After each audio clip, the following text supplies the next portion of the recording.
Hi viewers, welcome to ஒன்சி news YouTube channel.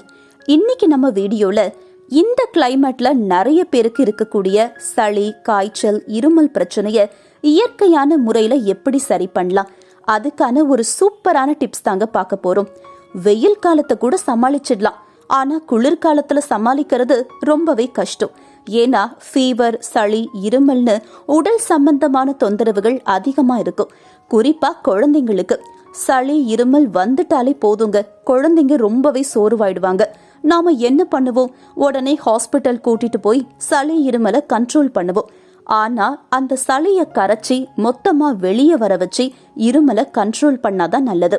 அதுக்கான எளிமையான இயற்கை வைத்தியமே இருக்குங்க.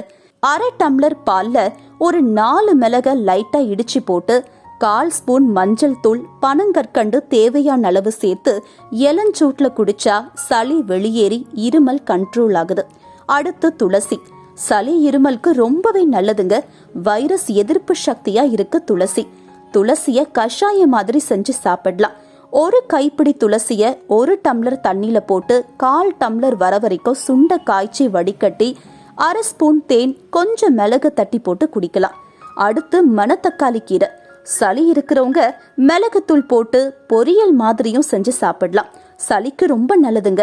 அடுத்து தூதுவளை கீரை. ரசம் வச்சு சாப்பிடலாம், துவையல் மாதிரி, சட்னி மாதிரி அரைச்சி சாப்பிடலாம். தோசை மாவுல இதை அரைச்சி போட்டு மிக்ஸ் பண்ணி நல்லா தோசை மாதிரி ஊற்றி சாப்பிடலாம். குழந்தைங்களுக்கு ரொம்பவே பிடிக்கும். இப்படி சாப்பிடும்போது சளியை இளக வச்சு வெளியேற்ற உதவுது. இப்படி இயற்கையான விஷயங்கள் நிறையவே இருக்குங்க. இது தவிர சுடு தண்ணீர் தொடர்ந்து பருகிட்டு வாங்க.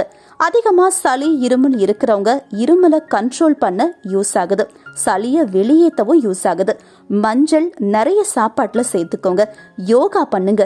மூச்சு பயிற்சி போன்ற யோகாவை செய்யும் போது மேல் சுவாச குழாயில இருக்க அதிகப்படியான சளியை அகற்றி எந்த தடையும் இல்லாம சுவாசிக்க உதவுது. ஓகே வியூவர்ஸ், இன்னும் சூப்பரான ஹெல்த் டிப்ஸ் அடுத்தடுத்த வீடியோல பார்த்து தெரிஞ்சுக்கணுமா? ப்ளீஸ் நம்ம சேனலை சப்ஸ்கிரைப் பண்ணுங்க. பெல் ஐக்கானை கூடவே பிரஸ் பண்ணிக்கோங்க.